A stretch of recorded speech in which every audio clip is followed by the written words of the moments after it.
Selamat siang semuanya. Perkenalkan, nama saya Rene Risdarni. Saya kuliah di Universitas Nusa Cendana, Fakultas Peternakan. Pada kesempatan ini, saya akan bawakan materi biokimia tentang karbohidrat dan metabolisme karbohidrat. Karbohidrat disebut juga sakarida dari kata Latin saccharum atau gula, di mana terbentuk dari gugus C, H, dan O. Karbohidrat adalah aldehida dan keton yang banyak mempunyai gugus OH. Peranan karbohidrat: yang pertama, sebagai sumber energi utama; yang kedua, sintesis substansi lain di dalam tubuh; yang ketiga, bagian dari komponen tubuh. Metabolisme karbohidrat. Metabolisme adalah reaksi kimia yang berlangsung dalam sel tubuh yang menghasilkan energi dan materi dasar untuk menopang kehidupan. Metabolisme melibatkan yang pertama, jutaan sel; yang kedua, berbagai organ seperti hati, sel lemak, jantung, dan otak; yang ketiga, banyak enzim; yang keempat, pada berbagai kondisi seperti setelah makan, stres, dan puasa. Metabolisme glukosa. Metabolisme glukosa terdiri dari yang pertama, glikogen; kedua, lemak; yang ketiga, ribose 5-fosfat; yang keempat, pirufat. Yang berikut pemanfaatan glukosa dalam tubuh. Yang pertama, setelah makan. Ciri-cirinya: disimpan sebagai glikogen, tepatnya di hati dan otot. Yang kedua, disimpan dalam bentuk lemak, biasanya di dalam jaringan lemak atau adipose. Ciri kalau tidak makan: yang pertama, di metabolisme menjadi energi, dan yang kedua, untuk sintesa glukosa. Jalur metabolisme karbohidrat. Yang pertama, glikolisis. Glikolisis adalah serangkaian reaksi yang mengubah glukosa menjadi pirufat. Ciri-ciri dari glikolisis: yang pertama, glikolisis energi yang dihasilkan sedikit; yang kedua, glikolisis terjadi di dalam sitoplasma; dan yang ketiga, tidak membutuhkan oksigen. Yang berikut proses glikolisis. Glukosa ditambah 2 ADP ditambah 2 pirufat menjadi laktat tambah 2 ATP ditambah 2 H2O. Jalur yang kedua yaitu metabolisme pirufat.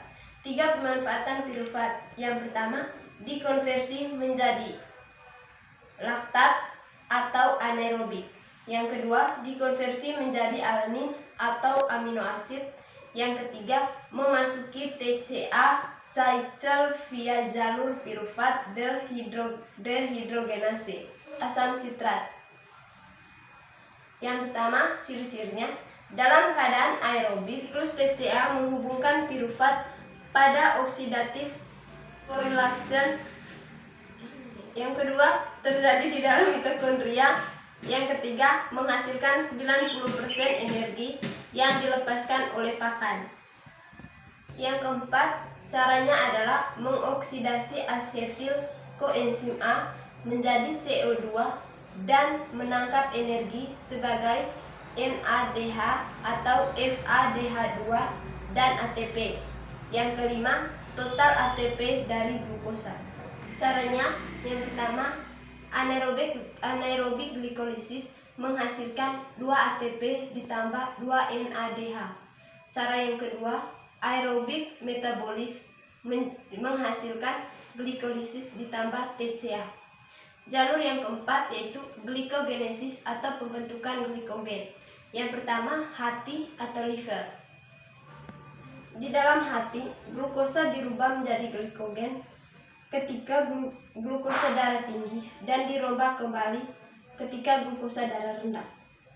Yang kedua, cadangan glikogen akan habis ketika puasa selama 24 jam. Ketiga, selalu ada sintesis glikogen dari glukosa. Kedua, terjadi dalam otot. Yang pertama, 1% dari berat badan. Yang kedua, penggunaan glikogen hanya untuk kebutuhan energi di dalam otot, dan glukosa yang dihasilkan dari glikogen tidak dikeluarkan ke darah. Yang ketiga, menggunakan glukosa yang diserap dari pencernaan pakan untuk sintesis glikogen. Jalur yang kelima yaitu gluconeogenesis atau pembentukan glukosa dari substansi lain. Yang pertama, proses yang sangat vital bagi ternak. Yang kedua, bukan sekedar hanya kebalikan dari glikolisis, diatur oleh hormon insulin dan glukagen. Jalur yang keenam yaitu gluconeogenesis. Yang pertama, sangat vital pada ternak tertentu. Yang kedua, konservasi glukosa dan gluconeogenesis sangat vital bagi keberlangsungan hidup ternak.